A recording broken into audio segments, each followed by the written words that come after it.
Guys, मैं रुखसार हसन, मैं हूं गुलजार अहमद, मैं असद याकूब। आप देख रहे हैं GM30 रिएक्शन यूट्यूब चैनल। आपका हमारे इस चैनल के तहत ग्रह से वेलकम। अगर आप देखना चाहते हैं भाई इस तरह का रिएक्शन वीडियो तो मेरा चैनल जरूर सब्सक्राइब करें। उम्मीद करते हैं सब खैरियत होंगे, सब खुश होंगे, आबाद होंगे, अपने फ्रेंड्स में, अपनी फैमिलीज में यूँ हंसते मुस्कुराते रहें। हमें भी चेहरे पर मुस्कुराहट सजाने का मौका दें। हमारा चैनल शेयर करें, ज़्यादा से ज़्यादा प्यार दिखाएं और लाइक भी करें। चलते हैं जी वीडियो। यहाँ वीडियो तो बड़ी इंटरेस्टिंग होने वाली, क्योंकि मैंने एक दो बोल इसमें सुने हैं कि वो भाई मेरा बैठा जो एंकर बना बैठा वो कह रहा है कि पाकिस्तान में गुर्बत नहीं है, इंडिया अपना ख्याल करे। मैंने सुने हैं, मज़ा होने वीडियो पर देखते हैं वीडियो, फिर देते हैं हमारा रिएक्शन। हमें आपकी मदद की जरूरत नहीं। आपके यहाँ जितनी गुर्बत है आप पहले अपने गरीब लोगों को पाल लें।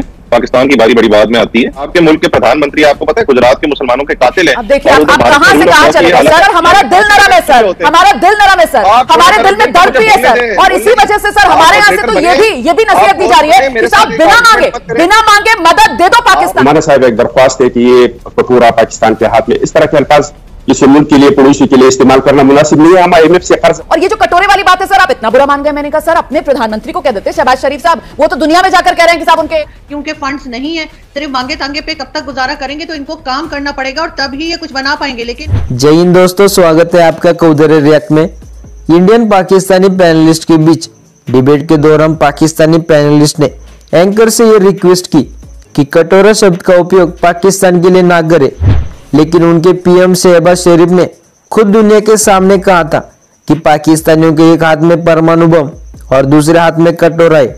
पाकिस्तानी गेस्ट को यह सवाल सबसे पहले PM से पूछना चाहिए। अब मानो कटोरा और पाकिस्तान का एक दूसरे से नाता ही जुड़ गए। कटोरा शब्द सुनते ही पाकिस्तान वालों को उनकी औकात पता चलती है कि जो सिविलियन गवर्नमेंट होती है वो तो खुद फौज को इस्तेमाल करती है, वो खुद फौज के कंधे पर ही अपनी गवर्नमेंट बनाते हैं। तो फौज से पूछेगा कौन? पाकिस्तान बनने से लेके अभी तक दो चीजों ने जो बहुत ज्यादा सिविलियन गवर्नमेंट ने इस्तेमाल किया है, एक रिलीजन को और दूसरा फौज को। और यही वजह है कि ना जो यहाँ पर जो रिलीजियस पार्टीज है ना तो वो कंट्रोल में आती है इनके, और ना ही ये फौज कंट्रोल में आती है। जाहिर है उनको शुरू से आदत पड़ गई है, लेकिन अब क्योंकि फंड्स नहीं है, सिर्फ मांगे तांगे पे कब तक गुजारा करेंगे, तो इनको काम करना पड़ेगा और तभी ये कुछ बना पाएंगे। लेकिन फौज को अपनी जगह पे होना चाहिए और रिलीजियस पार्टीज को अपनी जगह पे। ये चीज किसी सिविलियन गवर्नमेंट के करने के बस में नहीं है। ये लोग तो खुद इन्हें इस्तेमाल करते हैं। तो इसलिए मुझे कोई उम्मीद नहीं लगती कि आगे हम कुछ बदलता हुआ देखें। आप उधार के पैसों से अपना घर कुछ अरसे तक चला सकते हैं। सारी जिंदगी आपका घर जो आप किसी से लोन पकड़ के और आप कहेंगे कि मेरा घर चलता रहेगा और मेरे पास बड़ी सी गाड़ी भी होगी और मतलब जैसे कहते हैं कि 10-15 रूम्स का घर भी होगा, इस तरह नहीं चलता। यही हिसाब इस वक्त पाकिस्तान का है और फौज भी इसका एक हिस्सा है। मेरे ख्याल में अगर वो लेट्स सपोज नहीं, वो कहते हैं कि हम नहीं मानते, वो कहते हैं हमें बजट अपना दे दो, हमें $200 मिलियन चाहिए या $300 मिलियन चाहिए, वो हमें दे दो। वो कहते हैं चलो आपको दे दिया। तो क्या ये जो 22-23 करोड़ की जनता है, जो आवाम है पाकिस्तान की, इससे वो बच पाएगी? पॉसिबल नहीं है। देखिए, इंटरनल मसाइल पाकिस्तान में भी बहुत सारे हैं और हमें उनका पूरी तरह इदराक है और उनके हल भी निकाले जाएंगे। हमें आपकी मदद की जरूरत नहीं। आपके यहाँ जितनी गुर्बत है आप पहले अपने गरीब लोगों को पाल लें।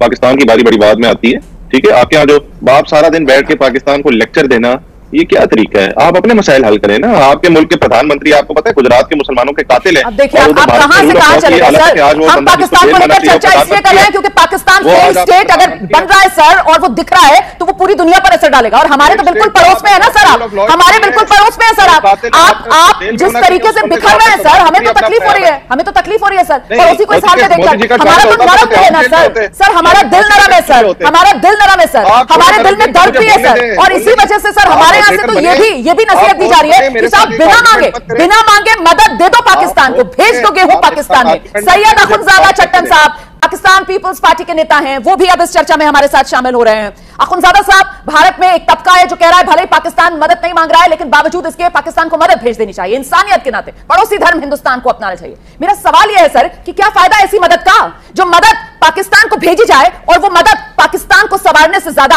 आतंकवाद के जरिए पाकिस्तान को और पूरी दुनिया को और ख्वार करे, सवारे नहीं ख्वार करे। ऐसी मदद का क्या फायदा सर? बिस्मिल्लाहिर्रहमानिर्रहीम। रोमाना, सबसे पहले तो आपने पाकिस्तान से जो सहाफी को लिया है, मैं जानता तो नहीं हूँ कि कौन है, हालांकि मैं स्टूडेंट्स लाइफ से मीडिया के साथ हूँ। उन्होंने जिस लहजे में और जिस अल्फाज में बात की, मैं इस पर माजरत ख्वाह हूँ, लेकिन इसमें न पाकिस्तान की गलती है न पाकिस्तान के लोगों का। शायद आप लोग जानबूझ के इस तरह के लोगों को बुलाते हैं और इनसे इस तरह की बातें करवाते हैं कि इंडिया में एक इस तरह का तासुर पड़े कि ये देख लो पाकिस्तानियों का ये हालात है इनके। और आप बहुत शुक्रिया सर, बहुत शुक्रिया। आपने आईना दिखाने का काम किया है अपने ही मुल्क के पत्रकार को। Thank you so much sir, आपने आईना दिखाने का काम किया है अपने ही मुल्क के पत्रकार को। मुझे लगता है उमर अल्ताफ साहब भी इस पर गौर जरूर करेंगे। जी सर, अपनी बात जल्दी से पूरी कर लीजिए। एक सेकंड, आप मुझे थोड़ा मौका देंगे या नहीं? मैं आपके सवाल पे आ रहा हूं, लेकिन इससे पहले आपको भी रुमाना साहब एक दरख्वास्त है कि ये कटोरा पाकिस्तान के हाथ में, इस तरह के अल्फाज किसी मुल्क के लिए, पड़ोसी के लिए इस्तेमाल करना मुनासिब नहीं है। हम IMF से कर्जा ले रहे हैं, कर्जा सब ने लिया है, आप लोगों ने भी कई बार लिया है, दुनिया में और भी ममालिक ले रहे हैं, लिया है। तो इस पे इस तरह का तानाज़नी मैं समझता हूं कि ठीक नहीं है। रह गई आप लोगों की मदद की बात, तो ये 2023 वर्ल्ड हैप्पीनेस इंडेक्स अगर आप उठा के देख ले तो इसमें खुशहाल ममालिक के और खुशहाल अवाम के फहरिस्त में पाकिस्तान 103 दर्जे में है, जो कि बदकिस्मती से हमारा पड़ोसी मुल्क इंडिया के अवाम वो 136 नंबर पे है। तो अगर हम 136 से ऊपर चले गए तो हम जरूर आप लोगों से मदद लेंगे। आप हमारे पड़ोसी है, आप इतनी काबिल शख्सियत है सर, मैं समझती हूँ। यकीनन सर आपकी ये बात जरूर सुनी होगी सर कि डेटा के जरिए झूठ बोलना सबसे आसान होता है और डेटा को आधार बनाकर बात को किसी भी तरीके से तोड़ मरोड़ के पेश किया जा सकता है। सर इस वक्त जिस तरीके से एक डेटा के जरिए आप यहाँ पर पाकिस्तान के हालात बढ़िया दिखाना चाहते हैं सर, वो यकीन नहीं होगा ना लोगों को। और ये जो कटोरे वाली बात है सर, आप इतना बुरा मान गए। मैंने कहा सर अपने प्रधानमंत्री को कह देते शहबाज शरीफ साहब, वो तो दुनिया में जाकर कह रहे हैं कि साहब उनके एक हाथ में परमाणु हथियार है, दूसरे हाथ में कटोरा है, वो तो खुद बोल रहे हैं। सर ये मैंने क्या गलत कह दिया, आपको इतना क्यों लगे? सबसे पहले हम कल वीडियो की थी रुखसार भाई के इंडिया की अवाम का लहजा था, तो वो बात कर रहे थे कि देनी चाहिए, नहीं मांगता पाकिस्तान, नहीं मांगता तो फिर भी देनी चाहिए। उसका कितना दर्द था आवाम के लिए। तो ऐसे जो भिखारी एंकर बैठे हुए हैं, वो जो दूसरे भाई साहब आए कि ये अपनी जलील करते हैं, जलील करते हैं कि ऐसे अल्फाज उसने बोले हैं कि वो भाई ना भी दे ना, देते हुए भी वो ना दे। तो ऐसे जरूरत है, ऐसे लोग हैं रुखसार भाई, ऐसे लोग हैं पाकिस्तान में जो ऐसे बातें करते हैं और ऑन ईयर इतने बड़े चैनल पर वो बैठकर ऐसी बातें कर रहे हैं कि वो इंडिया में गुर्बत है। वो भाई आप भूख से मर रहे हैं, उससे मदद भी मांग रहे हैं, वो मदद देता भी है, फिर भी ऐसे अल्फाज बोलने, मुझे ये समझ नहीं आ रही है क्या बातें करते हैं। आप कहते हैं कि आप मदद नहीं मांगते, कभी कहते हैं कि आप मदद भाई हम मदद नहीं मांग रहे। मैं आज भी कह रहा हूँ हमारी हुकूमत मदद नहीं मांग रही, इंडिया की अवाम देना चाहती है, हुकूमत देना चाहती है इंसानियत की खातिर। तो ऐसे अनासर जो है वो लेने देंगे, कभी भी नहीं लेने देंगे। गुस्सा आ जाएगा। मैं आपको हकीकत बताऊं क्या है। जी जी, जैसे हम बैठे होते हैं ना कि शो पर बैठे होते हैं कि कौन बनेगा करोड़पति, तो उसके लिए वोटिंग करवाई जाती है। ये कुछ पाकिस्तान के साथ ऐसा ही खिलवाड़ है।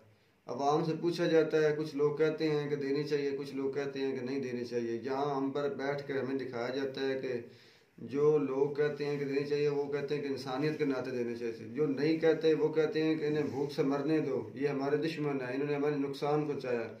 तो ये एक जरा की तजलील भी है। मदद तो मदद होगी, तजलील की तजलील होगी। तुम्हारी तजलील तुम्हारे अपने प्राइम मिनिस्टर ने कर दी थी। सर मेरी बात सुनो, वो करें या ना करें। मैंने कितनी वीडियो में कहा है कि जब मुल्क की लीडरशिप गंदी होगी तो पूरा मुल्क ही उस गंदगी के साथ ही मिलाया जाएगा। असद भाई लीडरशिप की बात नहीं है, तो लीडरशिप की बात है सर। हमें चाहिए वजीर आजम को, मेरी बात सुनो यार, एक वजीर आजम का होता है, मुल्क के वजीर आजम वो तो है इसका नहीं। आप समझते हैं इंडिया में, आप समझते जिस तरह वो एंकर कह रहे थे कि इंडिया में गुर्बत हमसे ज्यादा है, इंडिया अपना देखे। क्या आप मानते हैं कि इंडिया में पाकिस्तान से ज्यादा? मैं एक बात में से गलत साबित करूंगा कि पाकिस्तान से ज्यादा वहाँ गुर्बत नहीं है। हाँ गरीब लोग होंगे वहाँ पर भी, ऐसा तो हो नहीं सकता कि पूरी दुनिया में तो ये सारे लोग ये दिमाग पता नहीं कहाँ से लेकर आ जाते हैं कि अभी हम डूबने भी किनार पर हैं, तो इस वक्त भी इंडिया से भी कामयाब है, इंडिया से हम बेहतर है। भाई शर्म आती इनकी बहस सुनते भी हमें कि एक तबका हो सकता है भाई जो इंडिया की आम आवाम से ज्यादा तरक्की कर रहा हो। सियासतदान हो सकते हैं, एस्टेब्लिशमेंट हो सकती है, ब्यूरोक्रेट हो सकते हैं, जजेस हो सकते हैं, जो फर्स्ट क्लास एलीट लोग, एलीट क्लास है, वो ऐसे हो सकते हैं। और उस लिहाज से वो ठीक भी हो सकते हैं। हमें तो अपनी अवाम का सोचना चाहिए ना, हमें अवाम अच्छा दूसरा बड़ा मदद चाहिए तो इंडिया दे रहा है, हमें लेने चाहिए। ऐसी बातें आगे से नहीं करनी चाहिए। दूसरा जो एंकर थे वो भी पाकिस्तान से आई थिंक थे, बहुत अच्छी बातें की उसने बात की है, लेकिन काउंटर किया, लेकिन उसने भी एक बात कर दी कि आप हमें ना भिखारी ना कहें, या मतलब हमारे ये ना कहें कि आपके हाथ में। ये तो मुनासिब है ना, ये तो उसको हक है, वो बोल सकते तो आपके वज़ीर आज़म भाई वो करते हैं, पर एक एज ए पाकिस्तानी को वो बोल सकते हैं। इतना बुरी बात नहीं है सर कि वो कटोरे का इस्तेमाल गलत है। वो बिल्कुल कौन आज हमारे हाथ में कटोरा है, पर वो एक बात आप मदद करना चाहते हैं, मेरी तो बात सुने रुखसार भाई, इंडिया मदद करना चाहता है ना, तो ये तो दलील भी हो सकती है ना हर बात पर कटोरा बोले। ये वो बात कर रहे थे कि आप कटोरे के बगैर भी मदद करें तो वो बेहतर है। तो ये असल में पता मामला क्या है, बात दो अल्फाज में होती है। एक होती है कि हमने मदद करनी है, आगे जो औल असरान है ना जिन्होंने ऑर्डर देना है और होनी है। एक बात होती है कि हमने मदद करनी है, अभी हम करते हैं। एक होती है हमने नहीं करनी। ये दो बातें भाई आज पाकिस्तान जो बीच की बात होती है ना, वो तमाशा बनाने के लिए होती है भाई। हम मदद मांगी ही नहीं, हमारी हुकूमत ने मदद मांगी नहीं, उन्होंने अपील करता हूँ अपनी अवाम से पूछा है ना। सर मैंने यही बात की ना, करना फैसला तो हुकूमत नहीं है ना, समझ में आती है बात। और ये जो बात होती है असद भाई, ये जो बातें हैं ना, ये सोशल मीडिया के जरिए आगे भी यार, ये ना उनकी हुकूमत ने अभी सीरियस लिया। मेरी तो बात सुनो, मेरी बात मैं पाकिस्तान की रिजल्ट बताता हूँ सर, मैं अब आपको इसका रिजल्ट बताता हूँ। इस जो वीडियोस आ रही है ना, ये जो खास कर सोशल मीडिया पर ये जो एक तहरीक ही चलाई जाती है ना, पता किया जाता है कि अवाम क्या कहते हैं, इससे दोनों अवाम के जो दोनों ममालिक की अवाम है ना मेरे भाई, उसमें नफरत बढ़ेगी। और नहीं, मेन स्ट्रीम मीडिया उनका था जो कल हमने वीडियो की थी, GTV था या ATV कोई इस तरह का था, जिनका 98 था, बड़ा चैनल था वो ये नहीं था, यूट्यूब चैनल नहीं था, वो बड़ा चैनल था, उसकी वो वीडियो थी। उनके भी हमने बड़े अच्छे कल बयान सुने थे, मैंने अप्रिशिएट भी किया था और ये भी कहा था कि इंडिया के लोग 80% इंडिया के लोग हमसे मोहब्बत करते हैं और ये चाहते हैं कि इंसानियत के नाते इंडिया के लोग पाकिस्तान के लोगों की मदद करें, गवर्नमेंट। अगर मैं गलत नहीं हूँ तो जितने लोगों के इंटरव्यू में जिन लोगों ने कहा कि मदद करनी चाहिए, गालिबन मेरे ख्याल में वो मुसलमान थे। नहीं, एवरेज में वो भाई हिंदू भी थे, और हमें कोई पता तो नहीं है कि ज्यादा मुसलमान होंगे। किसके कहाँ ठप्पा कहीं से देख रहा था। तो एवरेज ये है कि वो जी जो अच्छी सोच रखने वाले या बुरी सोच हर माशरे में होते हैं। मैं पाकिस्तानी उस एंकर को कंडेम करूंगा जिसने ये कहा कि इंडिया में हमसे ज्यादा गुर्बत है, पाकिस्तान में गुर्बत नहीं है, पाकिस्तान अपना देख लेगा। उसको फिर हकीकत नहीं पता, उसको सिंध का नहीं पता, बलूचिस्तान का नहीं पता, अब तो पंजाब में भी उसको दुनिया के नहीं पता जो ऐसी बातें कर रहा है। और दूसरी बात जो दूसरे भाई ने कहा कि हमें कटोरे से, खैर वो अपना उनका पॉइंट ऑफ व्यू था, लेकिन जब आपके अपने मुल्क के वज़ीर आज़म जो मुल्क का सबसे बड़ा सरबराह समझा जाता है भी हमें नहीं माननी चाहिए कटोरे के नाम पर भाई। तो ये कटोरा तो उन्होंने खुद कह दिया कि हमारे एक हाथ में वो है, दूसरे हाथ में कटोरा है। तो ये बात तस्लीम करें और शर्म ना करें। अगर शर्म करनी है तो फिर मेहनत करें। अगर शर्म इतनी आपको तो बड़ी बात तो ये है कि मेहनत करें। अपने बच्चों को लाएं, स्विस बैंक से लाएं, फ्लैट्स बेचें, वो जो है इवन फील्ड के फ्लैट हैं। बातें बड़ी करते हैं आप, यही वजह है कि हम बस बतूनी है, हमारे रग रग में ये बातें ही हैं और धोखा पानी है, और मुझे अभी तक कुछ नहीं जैसे मिला। तो मैं कहते हैं आपको हमारी वीडियो अच्छी लगी होगी, वीडियो अच्छी लगी हो तो हमारे चैनल जरूर सब्सक्राइब करें। मिलता है वीडियो में नया टॉपिक के साथ, तब तक दीजिए इजाजत, अल्लाह हाफिज़।